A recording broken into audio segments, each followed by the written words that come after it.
नहीं, मुझे कोई ऐसी वैसी बात नहीं कहनी है। हम तो चाहते हैं कि हम तो चाहते थे कि ये पर्दा रहे, क्योंकि पिछले 1-1.5 महीने से नेशनल कॉन्फ्रेंस की तरफ से बातें आ रही थी, तो हम चाहते थे पर्दा रहे, किसी तरह यूनिटी चलती रहे।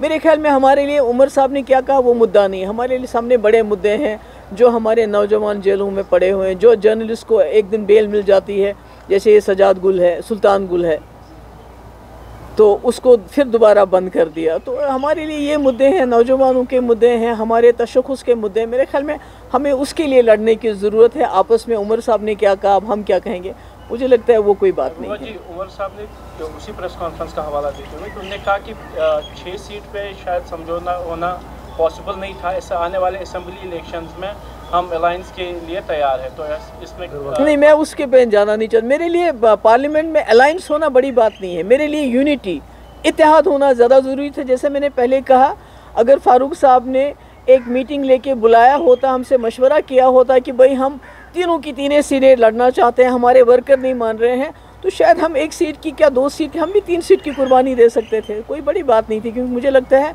जम्मू कश्मीर के सामने बहुत बड़ा मसला है, ज़िंदगी और मौत का मसला इस वक्त हमारे लोगों के लिए है, हमारे तशख़्ख़ुस का मसला है, हमारी ज़मीन हमारे पाँव के नीचे से खिसकाई जा रही है। बात नहीं कर सकते आप, मुंह नहीं खोल सकते आप। तो ये तो मेरे ख्याल में हमारे सामने तो बहुत बड़े मसले थे। ये तो पार्लियामेंट की 3 सीटों का मसला हमारे लिए नहीं था। पर ये दुख ज़रूर होता है कि अगर मैंने कहा था अलायंस में, इंडिया अलायंस में, कि फ़ारूक साहब हमारा फ़ैसला करेंगे, तो फ़ैसला करने से पहले एक बार मुझे बुला लेते, मुझसे कह देते, मुझसे बात करते कि हम ऐसे करने वाले हैं, तो शायद ये दुख भी नहीं होता हमें। क्या हम समझे ये जो इंडिया अलायंस में सीट शेयरिंग के लिए लेकर टक्कर हुआ, इसकी वजह से PAGD खत्म हो गई? नहीं, वो तो आपने, उमर साहब ने खुद कहा कि अलायंस में है ही नहीं, तो वो तो मैंने तो कुछ नहीं, मैं तो चाहती थी कि हम PAGD बिल्कुल बरकरार रहे, आगे चलती रहे। पर उन्होंने तो खुद कहा, उन्होंने जो सीटों का कहा वो तो कहा, पर उन्होंने कहा कि ये तो अलायंस में है ही नहीं, PDP सिचुएशन की वजह से अलायंस से बाहर हो गई है। तो आप खुद ही समझ सकते हैं कि PAGD को तोड़ने का काम, PAGD को ख़त्म करने का काम, लोगों की आखिरी उम्मीद को ख़त्म करने का काम कहाँ से हुआ, हमने तो नहीं किया, हम तो नहीं चाहते हैं। क्या ये उम्मीद की जा सकती है कि आप PDP सभी सीटों पर उम्मीदवार खड़ा करेंगे? आपस मैंने कहा हम जो कांग्रेस है उनसे मशवरा करेंगे, क्योंकि इंडिया अलायंस में तो हम हैं, PAGD अलायंस तो तितर बितर कर दी उन्होंने, पर इंडिया अलायंस में तो हैं हम। उनके साथ बात करके देखेंगे कि हम आगे क्या PDP की स्ट्रेटजी साउथ कश्मीर को लेकर अब चेंज होगी, क्योंकि पहले अलायंस की बात होती थी, लेकिन कहीं ना कहीं आपका नाम भी आ रहा है साउथ कश्मीर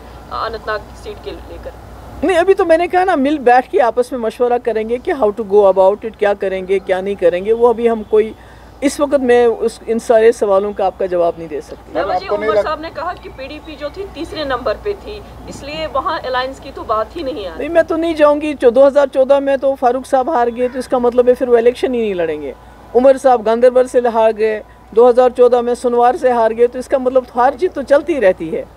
अगर कोई हारे तो इसका मतलब है वो दोबारा वहाँ से इलेक्शन ही नहीं लड़े। ये तो मुझे लगता है ये तो ज़्यादती है। आप मानती हैं आपसी मतभेद के चलते इंडिया अलायंस से और कमज़ोर होगा? देखिए, हमने एक डेमोक्रेटिक अलायंस बनाई थी जम्मू कश्मीर में PAGD की शक्ल में। यहाँ तो बहुत रेजिस्टेंस बनी है, बहुत सारे रेजिस्टेंस करते थे, मगर वो with in constitution, with in democratic process नहीं बनते थे। ये एक यूनिक अलायंस था। तो इसको जिस तरह से लफ्ज़ों की मार से इसको तितर बितर कर दिया, वो बहुत ही मेरे ख्याल में वो that was very disappointing. But जहाँ तक इंडिया अलायंस की बात है, मैं समझती हूँ कि आज पूरे मुल्क के सामने एक बहुत बड़ा चैलेंज है। जम्मू कश्मीर तो लेबॉर्ट्री है, जो मुल्क में हो रहा है उसकी लेबॉर्ट्री जम्मू कश्मीर में है, तो हमें तो यहाँ इकट्ठा होना चाहिए था।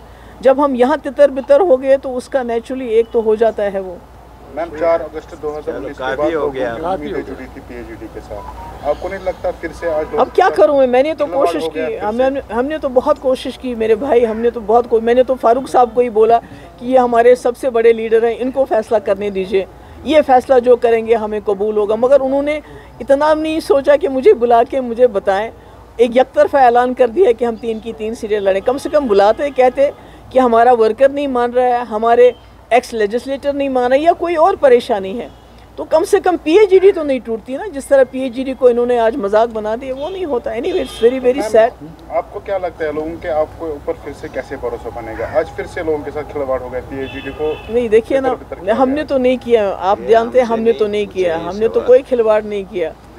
हम तो चाहते हैं, हम तो अभी भी चाहते थे कि भाई अलायंस के लोगों का, क्योंकि लोगों की आखिरी उम्मीद है जैसा आपने कहा कि PAGD इकट्ठे रहे, जहाँ महबूबा मुफ्ती, उमर अब्दुल्ला, फारूक साहब, तारिक आमीर साहब इकट्ठे खड़े होते थे कांग्रेस के साथ, तो एक बात बनती थी। तो अब अनफॉर्चुनेट हो गया तो क्या कर सकते हैं। Thank you so much, thank you.